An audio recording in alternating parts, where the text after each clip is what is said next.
súplica. Esa es la palabra a la que quería llegar en este momento, hermanos, y a eso se refiere el apóstol Pablo, versículo 18, orando en todo tiempo, con toda oración y súplica. En el idioma griego la palabra súplica transmite la idea de implorar, así que más que un Señor, por favor, te ruego que concedas esta necesidad, la súplica es una oración bien particular movida por la urgencia. O sea, la palabra súplica transmite la idea de implorar, de rogar con intensidad para que una necesidad legítima sea suplida. No puede decir, yo estoy suplicando para que el Señor me dé un mejor carro. Es eso, hermanos. Suplicamos con intensidad y fervor por la gloria de Dios. Suplicamos con intensidad y fervor. Es como un grito del alma necesitada. Es como un clamor urgente del corazón herido. Es una petición del soldado que pelea, pero que no desea avanzar sin la compañía y el socorro del Altísimo. Eso es súplica. Es una oración que lleva un matiz de afán, de urgencia, pero también de convicción de que nadie, aparte de Dios, le puede hacer el favor que usted está pidiendo. Nótese bien, no quiero que usted diga, ay, ¿en qué situación puedo hacer una súplica y en qué situación no? No quiero que usted piense de esa manera. Pero suponga que usted en la despensa de su casa le hace falta el arroz, los frijoles y solamente tiene un poquito de pasta y lenteja y qué sé yo. Yo no le estoy diciendo no suplique por provisión, hágalo. Pero la súplica, mis amados hermanos, es más bien aquel tipo de oración en la que hay una certeza de que solo Dios puede ayudarlo con ese asunto. Si a mí, Dios quiera que no, pero si a mí algún día me hace falta un poquito de arroz o alguna lenteja en mi casa, ¿qué hago? Pues con hambre en mi barriga no voy a tener vergüenza de decirle al hermano o a la hermana, hermano, estoy pasando por una situación y no necesito plata, necesito un poquito de arroz. Si noto el punto, esa situación aún apremiante la podemos solucionar entre nosotros, pero hay situaciones donde nadie puede hacer nada salvo Dios. Esa es una súplica. Hermanos queridos, enfrentamos a diario al príncipe de las tinieblas.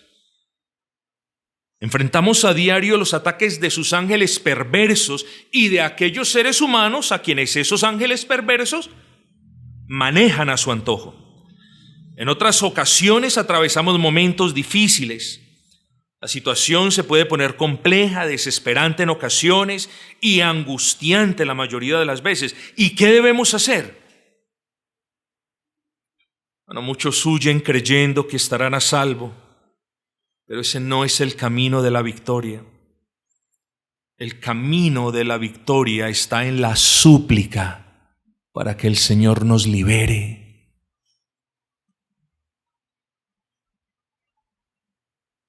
Préstele atención a estos ejemplos, mis hermanos, que quiero animarlos, pero quiero que usted vea estos ejemplos. Esos ejemplos no están allí para que usted los mire de lejos y diga, ay, tan chévere para Pedro lo que le pasó. Ay, tan afortunado David. Estos ejemplos están aquí para que usted sea violento y los apropie, los arrebate con fe.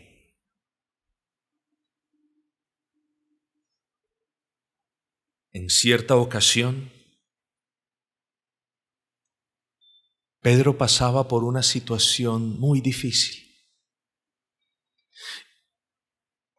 Y hizo una oración, 2 palabras, porque estaba pereciendo. Si Dios no lo ayudaba, Pedro se ahogaba. Esa es una súplica. Señor, sálvame.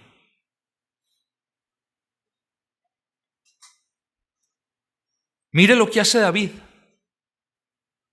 En uno de sus muchos momentos de dificultad y aflicción, simplemente dijo: sálvame, oh Jehová, porque las aguas han entrado hasta el alma.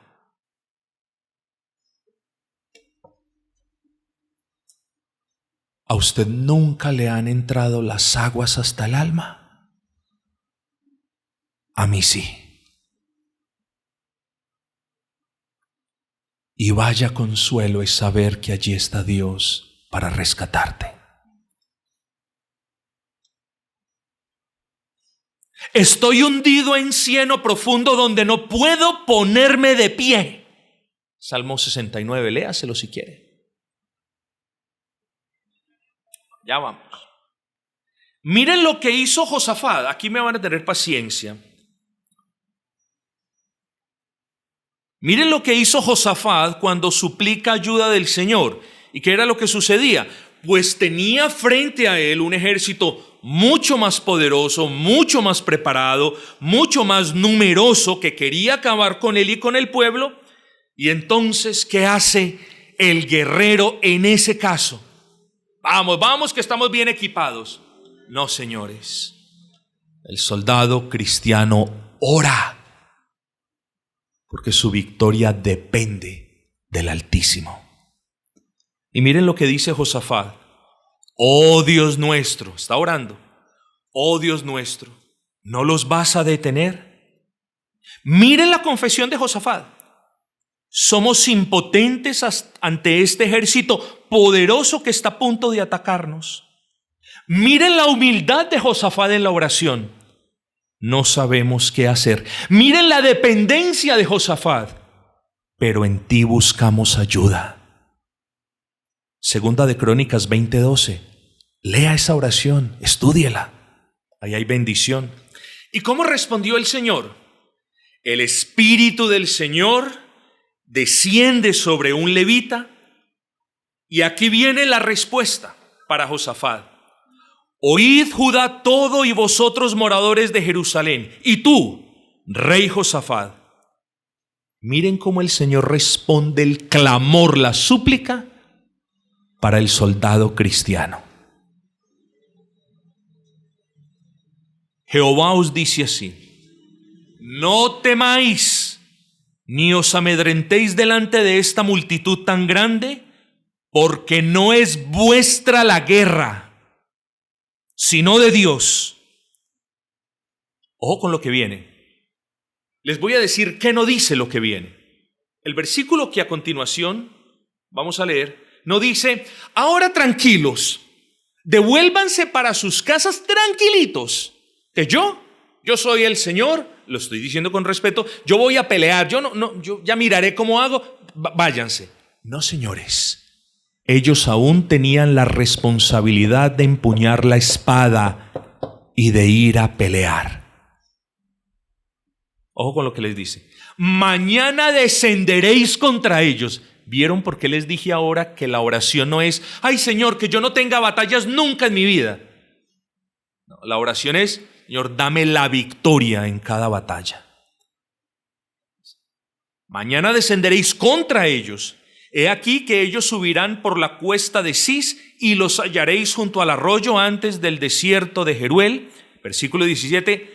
No habrá para qué peleéis vosotros en este caso. Ahora sí les dijo: paraos y estad quietos y ved la salvación de Jehová con vosotros. ¿Vieron, hermanos? Soberanía de Dios, responsabilidad del hombre. Ellos tenían que bajar, tenían que estar preparados, y luego el Señor les dice: pero quédense quietos, ustedes van a ver mi victoria, que será vuestra victoria. Así es el soldado cristiano. Se prepara. El soldado cristiano puede tener miedo, yo lo he tenido. El soldado cristiano puede tener miedo frente a los enemigos. El soldado cristiano puede temblar incluso frente a los enemigos. Somos seres humanos. El soldado cristiano puede tener 1000 dudas, digámoslo así. Somos seres humanos. Pero el cristiano debe vestirse con la armadura y encomendarse en oración en el poder del Espíritu, confiando que Dios va a dar la libertad y la victoria. Y si no es así, no pierdas el ánimo, porque te va a dar enseñanzas que valen más que esa victoria. Hermanos, el Señor atiende las oraciones de su ejército y nunca dejará desprotegidos a quienes luchen en su nombre. ¡Nunca! El Señor considera las súplicas de sus siervos y le responde con poder. ¿Recuerdan lo de Pedro? Señor, sálvame. Y a Pedro le extendió la mano y lo salvó. A David lo libró incontables veces y nunca lo abandonó. A Josafat le dio la victoria. Y así hace con todo aquel que eleva súplica en fe y dependencia. Vamos a darle una mirada al versículo 18.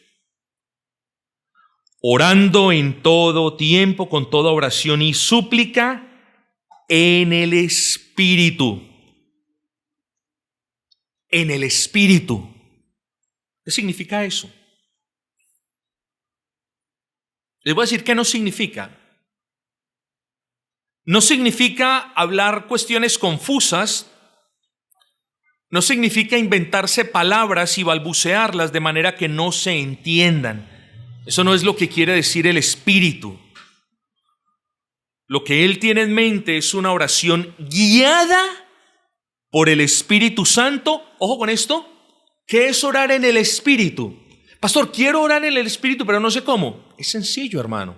Orar en el Espíritu es una oración guiada por el Espíritu, ojo, y siempre dentro de los límites de lo que el mismo Espíritu ha revelado. Yo no puedo orar en el Espíritu por un Lamborghini, eso no lo ha revelado Dios. Yo no puedo orar en el Espíritu por una casa, eso no lo ha revelado Dios. Le puedo pedir una casa a quien no quiere una casita. Entonces entienda eso, orar en el Espíritu es orar guiado por el Espíritu y de acuerdo a lo revelado por ese mismo Espíritu en la palabra del Señor. ¿Quiere saber usted si sus oraciones son guiadas por el Espíritu? Eso es otro asunto. ¿Cómo sabe usted si sus oraciones el Espíritu las está guiando? Eso es buena pregunta, ¿no es así? Bueno, pregúntese, ¿qué busca principalmente en su oración? ¿Busca tener dinero? ¿Busca siempre tener otro mejor trabajo porque quiere vivir de esta manera o de la otra? ¿Qué quiere en oración? ¿Cuál es el elemento más recurrente de su oración? Señor, quiero que me des esto. Señor, quiero que me guardes aquello. Señor, quiero que mi hijo eso. O sea, ¿qué es? Uno sabe que está orando en el Espíritu cuando la preferencia es la gloria de Cristo, incluso por encima de lo que nosotros podamos necesitar. ¿Cómo se hace una oración en el Espíritu? Si nosotros necesitamos algo, no es diciendo, Señor, no me des eso. No, es diciendo, Señor, tú conoces mi necesidad mejor que ninguno otro. Pero Señor, yo te pido que tú te glorifiques en esta necesidad que tengo y en la provisión que yo he de esperar. ¿Sí entendieron, hermanos? Esa es la oración en el Espíritu. No es una oración que está pidiendo dele, sino es una oración que busca la gloria del Señor en esa situación y también que cree que Él puede solventar esa situación. Una oración en el Espíritu, mis amados, es cuando pedimos por las cosas que vemos en la palabra del Señor. ¿Qué es lo que vemos en la palabra del Señor? Vemos, hermanos, como lo leíamos ahora, los apóstoles pidiendo del Señor cosas que los equiparan para cumplir sus labores como enviados de Cristo. Una oración en el Espíritu, en ese caso, no hubiese sido, Señor, considera las amenazas que contra nosotros hacen, danos una cueva mayor para que nos escondamos. Esa no sería una oración en el Espíritu. Entonces, una oración en el Espíritu va de acuerdo con lo revelado en su palabra. Una oración en el Espíritu es cuando gime en nuestro corazón sin que tan siquiera nosotros modulemos una palabra. ¿No le ha pasado? A mí sí. Sin tan siquiera modular una palabra, estamos orando en el Espíritu. Hermanos, y podríamos hablar muchísimo más de esto, pero finalmente en nuestras oraciones suplicamos e intercedemos por nuestras almas, por las de nuestros compañeros de batalla, y hacemos esto en oración, guiados por el Espíritu Santo. Hermano, cuando vas a orar, oh Padre bueno, ahora que me presento delante, esto no es una fórmula, esto es una ayuda.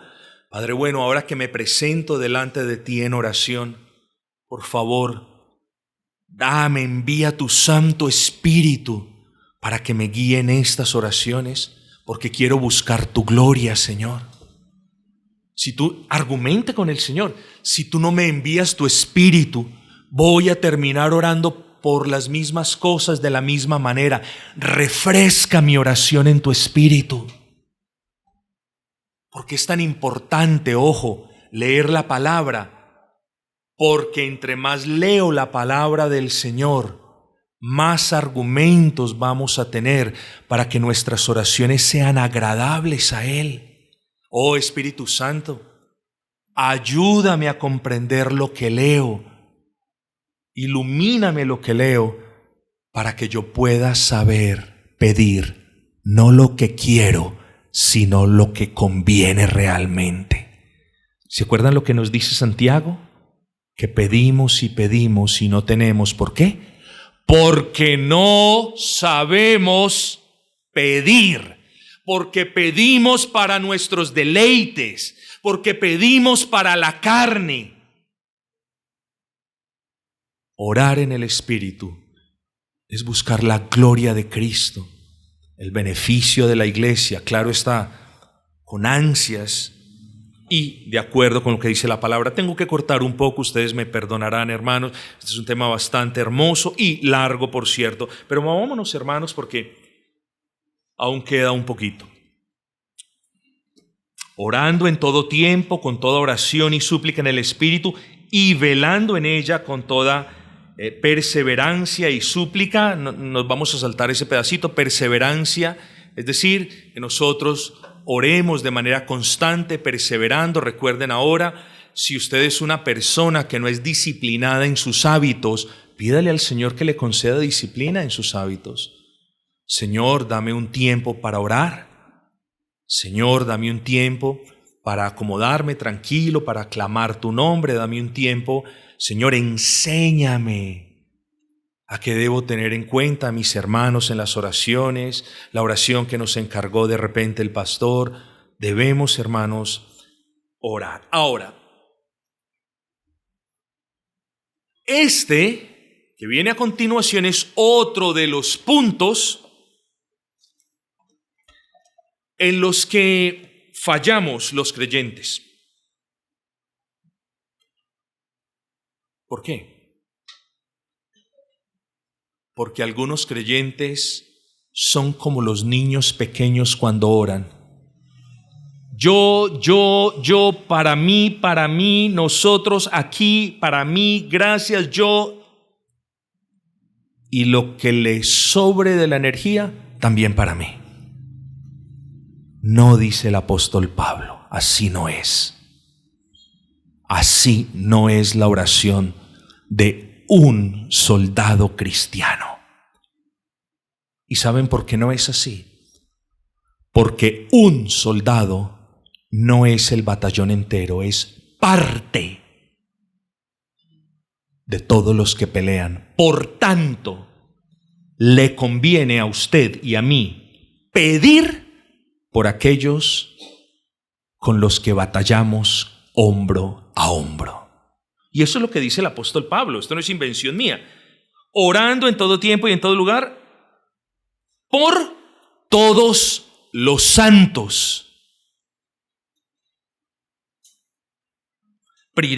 Claro, oramos por nosotros en primer lugar, hermanos, porque si nosotros no estamos firmes y fuertes en el Señor, ¿de qué utilidad seré en la batalla? Cuando no hay un soldado firme en el Señor, o póngalo de esa manera, cuando hay un soldado herido en el Señor, los enemigos de la patria son felices. ¿Sabe por qué? Porque no solamente tienen un soldado herido, sino que van a tener 2 personas o quizás 3 fuera de combate. El herido y ¿quiénes? Los otros que lo ayudan a sacar. Así que cuando nosotros estamos débiles o heridos, somos también una carga para los demás hermanos. Por eso, cuando usted esté fuerte en el Señor, no se le olvide dar gracias a Dios por los demás hermanos.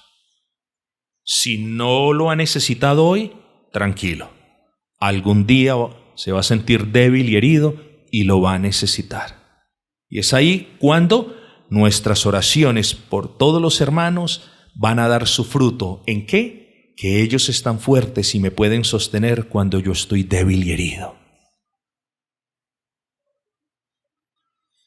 Bueno, como soldados debemos orar a diario, claro. Señor, dame la guía, ¿cuál es la estrategia que yo debo seguir frente a esta tentación? Señor, ¿cuál es el camino que yo debo seguir ahora que el enemigo me ha atacado por este lado? Señor, dame fortaleza, claro, para llevar la armadura. Señor, dame ánimo, porque yo también desfallezco. Señor, dame valentía frente a toda lucha, etc. Pero además, por favor, soldados de Cristo, debemos orar por aquellos que son nuestros compañeros, porque son nuestros hermanos, aunque pensemos diferente a ellos, aunque tengamos un color de piel diferente de la de ellos, son nuestros hermanos en Cristo. En Cristo no hay distinción de raza, de posición social, de economía, de educación o preparación.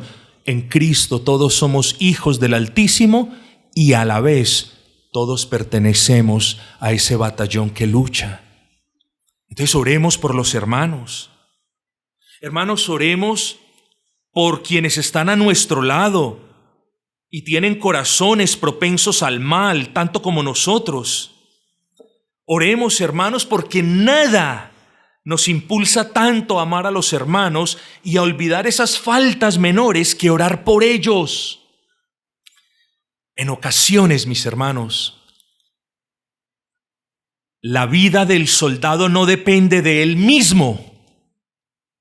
¿Usted sabía eso? Los que hemos sido soldados sí lo sabemos. Pero en ocasiones la vida del soldado no depende de él mismo. Muchas veces depende del arrojo y la valentía de quienes están a nuestro lado.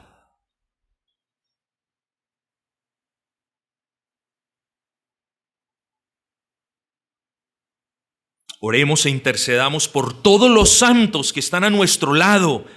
Comencemos aquí por la iglesia local, como dice el apóstol, siguiendo esta buena regla.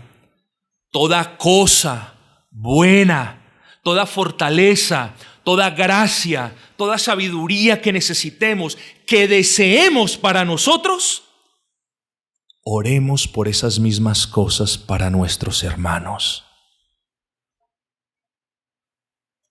Pero además de pedirle al Señor que les conceda a nuestros compañeros de milicia espiritual guía, fortaleza, ánimo, etc., pidámosle que también nos conceda ayudarles a llevar sus cargas y animarlos cuando desfallecen. E incluso a llevarlos sobre nuestros hombros cuando están heridos y no pueden batallar a nuestro lado. ¿Usted sabe cuál es la mayor desgracia para un militar que está en el campo de batalla? ¿Usted sabe cuál es la mayor desgracia? Dejar a un herido en combate detrás.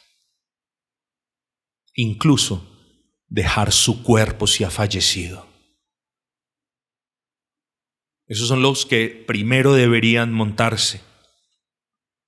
¿Y esto por qué se los digo? Porque es nuestro deber hacerlo. Cuando usted está herido y débil, déjese cargar, déjese llevar. no responda en orgullo, yo voy a llegar solo. Cuando uno tiene una necesidad, la tiene. Y muchas veces tenemos grandes necesidades, porque por medio de ella Dios nos humilla y nos hace comer el orgullo para que dependamos de los demás. Orando en todo tiempo, con toda oración y súplica en el Espíritu, y velando en ello con toda perseverancia y súplica por todos los santos. Dice, y por mí, a fin de que al abrir mi boca me sea dada palabra para dar a conocer con denuedo el misterio del Evangelio, por el cual soy embajador en cadenas, es decir, por el cual he pagado el precio de predicar el Evangelio fielmente, que con denuedo hable de él como debo hablar. Este es un llamado de Dios para ustedes también. Un llamado para que ustedes oren por quienes los presiden en el Señor, mis hermanos. Este no es un llamado para que usted se sacie de oraciones y se llene su boca diciendo, soy una persona de oración en mi iglesia, cuando usted no ha orado por los hermanos de la iglesia y por el pastor de su iglesia. El apóstol Pablo nos está llamando a ponernos toda la armadura, a hacerlo en oración. Hemos definido qué es oración, hemos visto los tipos de oración, hemos visto cómo debe ser nuestra oración en el Espíritu, qué debemos pedir en la oración, y ahora estamos viendo, como pueden ver ustedes, por quién hemos de pedir. Y la preferencia, mis amados hermanos, somos nosotros en la iglesia. Usted debe pedir como soldado de Cristo todas las cosas que ya hemos hablado, pero usted debe pedir. No hay manera de que usted diga, yo estoy pidiendo por mí y por la iglesia. Debe pedir, dese la tarea de meditar en sus hermanos y de pedir por ellos. Pero luego el apóstol dice, pero también por quienes los presiden en el Señor. Y esto es muy importante, hermanos. Y permítanme usar lo que me queda de tiempo para explicarles por qué. ¿Por qué es importante que sus oraciones nunca dejen de tener al pastor en mente o a sus ancianos? ¿Por qué? Hay razones. Primero, es cierto, Satanás no tiene reparo en atacar a nadie, pero también es cierto que el blanco principal de Satanás en una iglesia es el pastor. Nunca se le olvide eso. El pecado de un hermano se soluciona. El pecado de un pastor puede acabar con una congregación. Y dice la Escritura, hiere al pastor y las ovejas serán dispersas. Así que este texto le recuerda a usted que debe orar por quien lo preside en el Señor. Segundo, porque los pastores como ustedes también nos desanimamos. ¿O nosotros no nos desanimamos? Solo que mientras que el desánimo de un hermano puede ser solventado por la gracia del Señor con el doble ánimo de otro hermano, el desánimo del pastor siempre es contagioso y acarrea consecuencias malas para la congregación. Ya es grave cuando hay un hermano desanimado, grave. Pero cuando el pastor está desanimado, la cosa es terrible. Un pastor desanimado no se prepara con gozo. Un pastor desanimado se queja a menudo.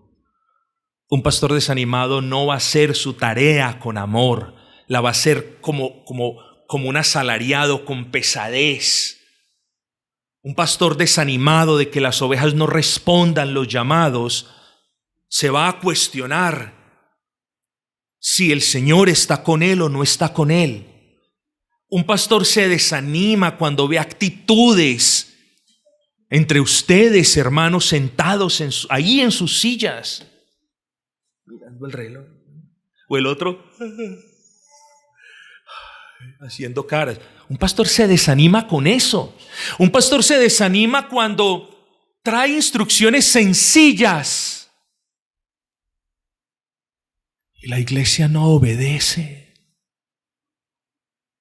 Entienda, por favor, que un pastor desanimado es malo para una iglesia.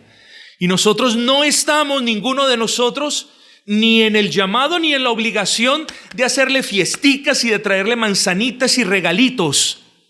No, estamos en la obligación bíblica de orar por quienes nos ayudan en nuestras luchas y por quienes presiden la lucha de la iglesia de Cristo.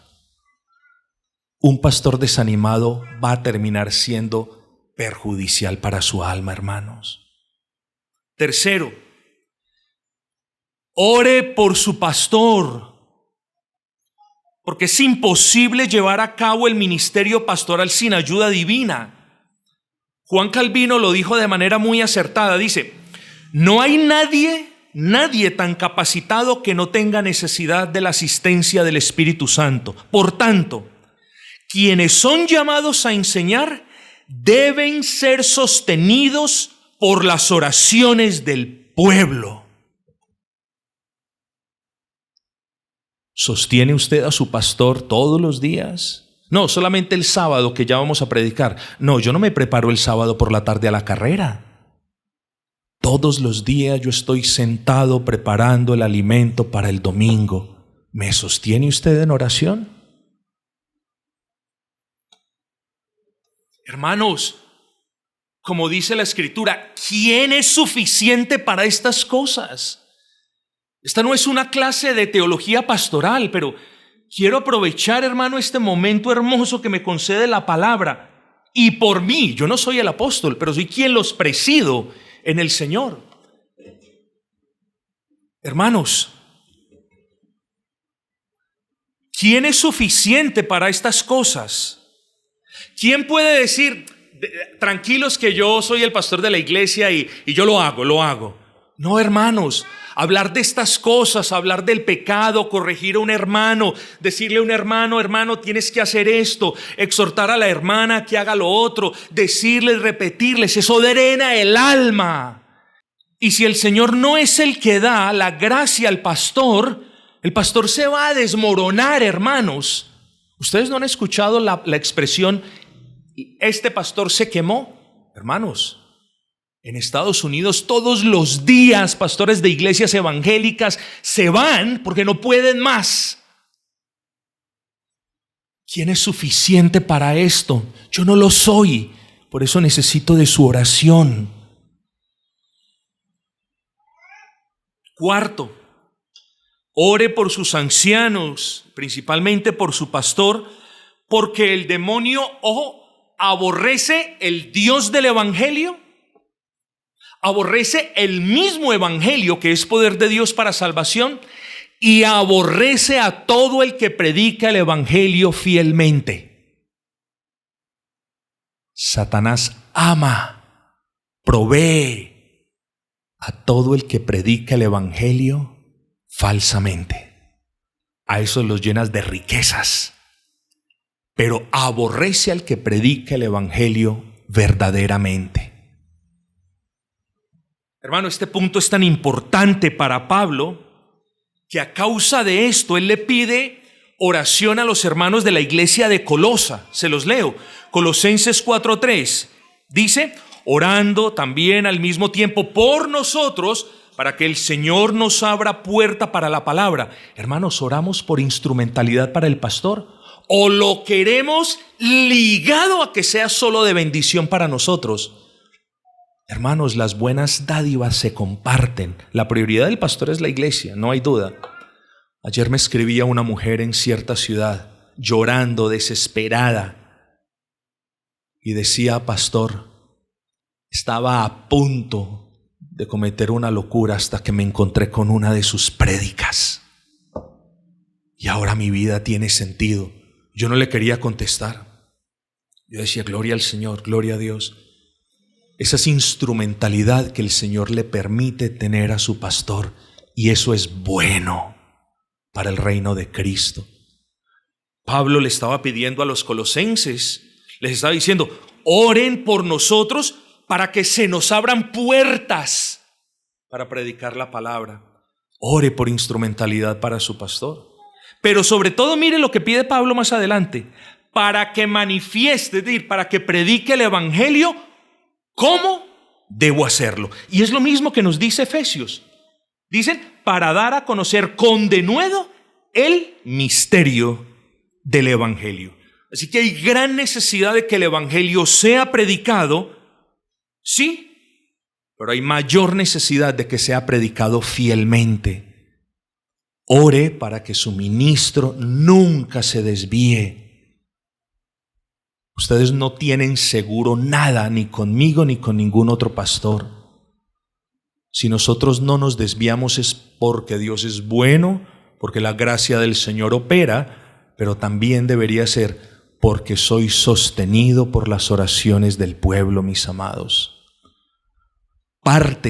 Escuche esto, parte del éxito o de la miseria de un ministerio depende de las rodillas de los santos que se benefician de ese ministerio.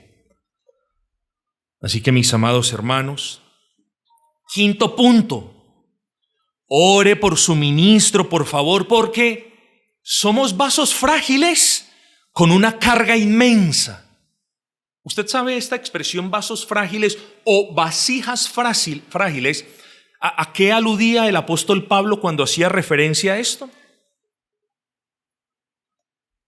Hermanos, eran vasijas de barro baratas, fáciles de hacer. Eso era una vasija de barro. Eran vasijas baratas, fáciles de hacer, se podían romper, se podían también reemplazar, servían para muchas tareas domésticas.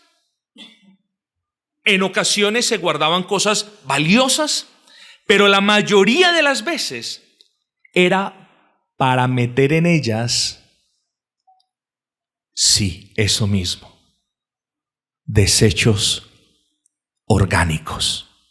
Usted sabe a lo que estoy haciendo referencia, ¿cierto?